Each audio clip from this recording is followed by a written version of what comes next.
Primer par craneal, el nervio olfatorio. Se origina en las neuronas bipolares que se encuentran en el epitelio olfatorio, dentro de las fosas nasales en la zona superior de los cornetes y el tabique. Su inserción es en los axones de las neuronas bipolares que se proyectan a través de la lámina cribosa del hueso etmoide y termina en el bulbo olfatorio.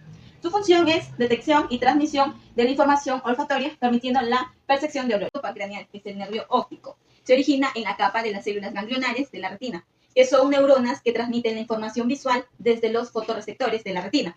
Su inserción pasa a través del conducto óptico, un canal óseo que se encuentra en la órbita del ojo para ingresar al cráneo. Su función transmite la información visual desde la retina al cerebro, lo que permite la percepción de la luz y los colores, las formas y los movimientos. El nervio óptico también juega un papel muy importante en el reflejo pupilar, a la luz, la acomodación del ojo y otros reflejos. Vamos a hablar sobre el tercer par craneal, que es el nervio oculomotor. La anatomía se origina en el mesencéfalo y surge delante del acueducto cerebral y pasa por dos arterias, la cara velosa superior y la cara velosa posterior. Entra por la órbita a través de la fisura orbital superior. Dentro de las funciones principales tenemos al motor somático, que es la inervación de los músculos oculares para la fijación, seguimiento y... También tenemos el parasimpático autónomo, que es la inervación del cristalino y de la pupila. También tenemos el motor somático, que viene a ser la inervación del párpado superior. Continuando con el cuarto nervio craneal, vamos a hablar sobre el nervio troclear. Es un nervio motor que controla un músculo extraocular. El oblicuo superior es responsable de la rotación, depresión y abducción del ojo. El origen de esto nace en el tronco encefálico y las zonas que incluye el núcleo troclear, que está cerca en la parte superior del tronco encefálico. También la cisterna ambiental, que es en el hueco medio del cráneo. En la órbita, que es la cavidad ósea del cráneo, que es al ver ahí el glóbulo ocular. Y una de las funciones principales del nervio troclear es la intervención del músculo oblicuo superior y también la rotación de la depresión y abducción del glóbulo ocular. El quinto par craneal es el trigémino, que se origina en el puente y en el bulbo raquídeo. Sus componentes son la sensitiva en la división oftálmica, que es la piel de la frente, la nariz y la córnea.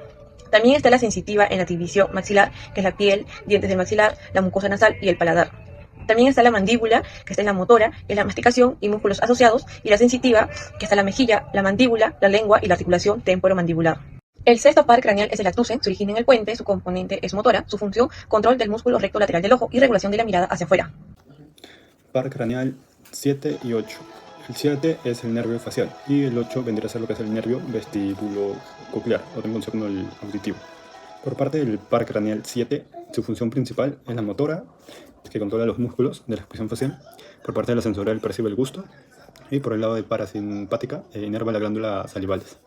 Ahora pasamos a lo que es la ubicación. En esta parte su origen es la unión de la protuberancia del puente y el bulbo raquídeo. Y luego tenemos el trayecto que vendría a ser desde el cráneo del foramen estilomastoideo y pasa por la glándula parótida. Ahora tenemos el par craneal 8, que sería el nervio auditivo. Su función principal es, en el lado vestibular sería el equilibrio y orientación espacial, y en la coclear sería la audición. En parte de la ubicación, su origen sería en el ángulo del punto cerebelloso, justo al lado del nervio facial. Y por parte del trayecto, esto entra por el conducto auditivo interno y se divide en dos ramas, que sería la vestibular y tanto la coclear. El nervio glosofaringeo se origina en el tronco encefálico. Se inserciona en la médula oblongada. Es un nervio mixto, lo que significa que es motor, parasimpático y sensitivo.